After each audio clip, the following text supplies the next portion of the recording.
Trading channel, thank you for joining me for another one of my videos. Happy Monday to you. Hope you've had a great weekend. Right, getting straight on with the price action analysis. Going to start the higher time frames, or higher-ish, the weekly, and work my way down to the 4 hour. It's looking good, right?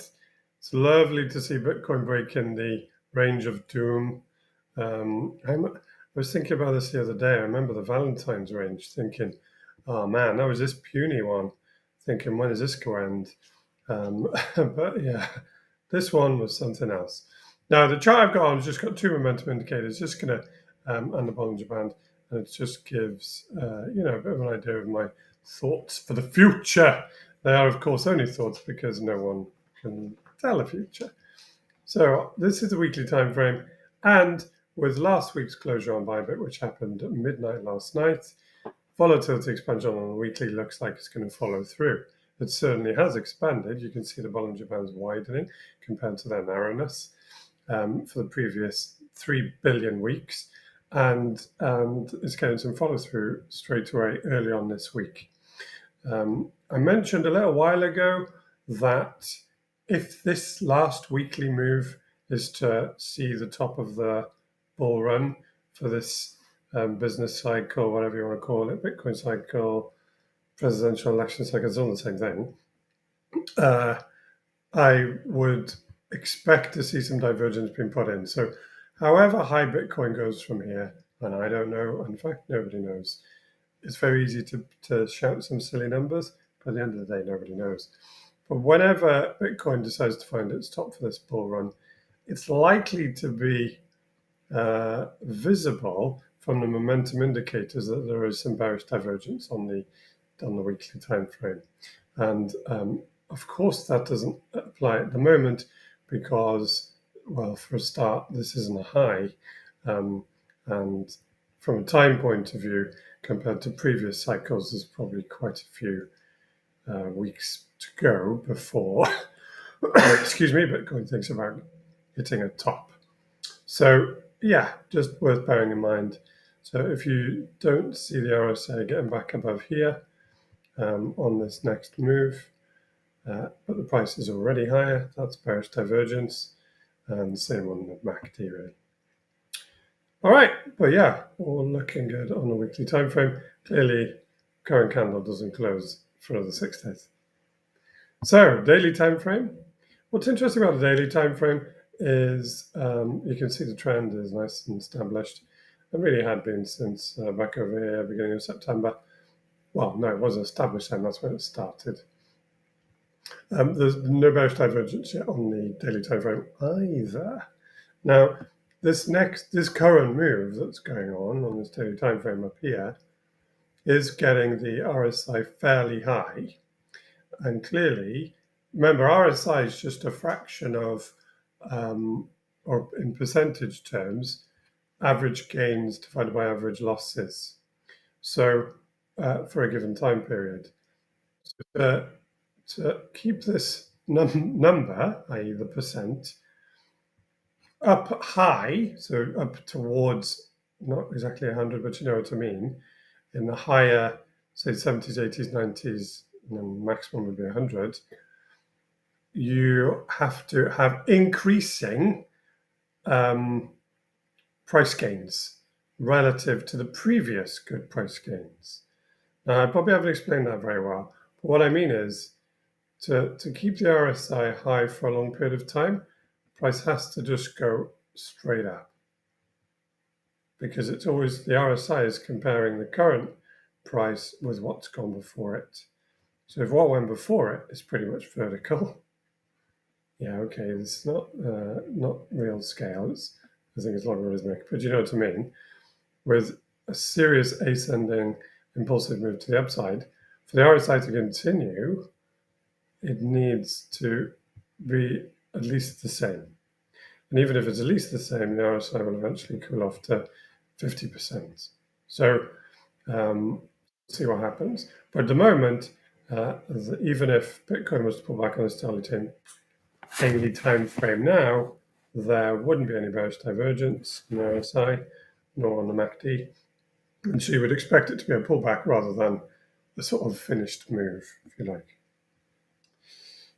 Doesn't have to be the case, but that's just the way a bearish divergence works in an uptrend. It tends to signal a reversal. So yeah, it'll keep. Wow, the MACD will continue with upward momentum unless Bitcoin bleeds off $10,000. So that seems like quite a big bleed to occur. So I would suggest there's more to this move to come. What about the 4-hour? Now, the 4-hour doesn't have any bearish divergence either. And in fact, even if you compare, well, again, this isn't a high. This only becomes a high, so you can only start to reference divergences or a divergence once this becomes a high. And it's clearly not. This is just continuation on the 4-hour time frame. In fact, excuse me, continuation on the 4-hour time frame has been in place since 6th of November. So that is, no, 5 days. 5 days worth of 4-hour price action. But even if Bitcoin did pull back on the 4-hour from where it is now, which is basically like 87, there wouldn't be any bearish divergence comparing this high on the RSI. That wasn't really high, it's just more of a up to the right. But even if you compared it to this high on the RSI, it looks like the RSI is about to make a higher high on it as its indicator. So that wouldn't be bearish divergence either. It is, however, very overcooked. And so, like I said on the daily, to maintain an RSI up here, you have to have price action basically going like this, just from a mathematical point of view. I probably didn't explain RSI very well, but you can look it up on Investopedia or many other view and access platforms that talk about trading indicators. The last time it was kind of this overcooked for so long, not there, not during the consolidation period. Sorry for zooming the chart back or just back. Very likely on this last big move that moved up from sort of 45K. Well, but probably not even as much as this move now. And then this next move to the upside. But the divergence actually didn't appear on the 4-hour really until this price action.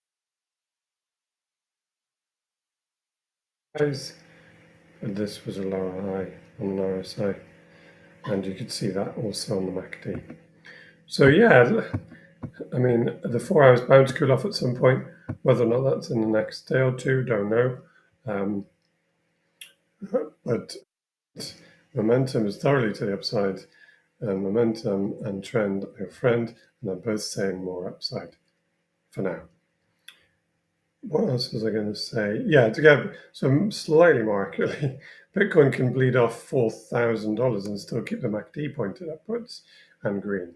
So yeah, where does that yeah, I mean, maybe that does pan out somewhere towards, so if price does move up or at least go sideways from here, the midpoint of the Bollinger Band on the 4-hour will actually gravitate up.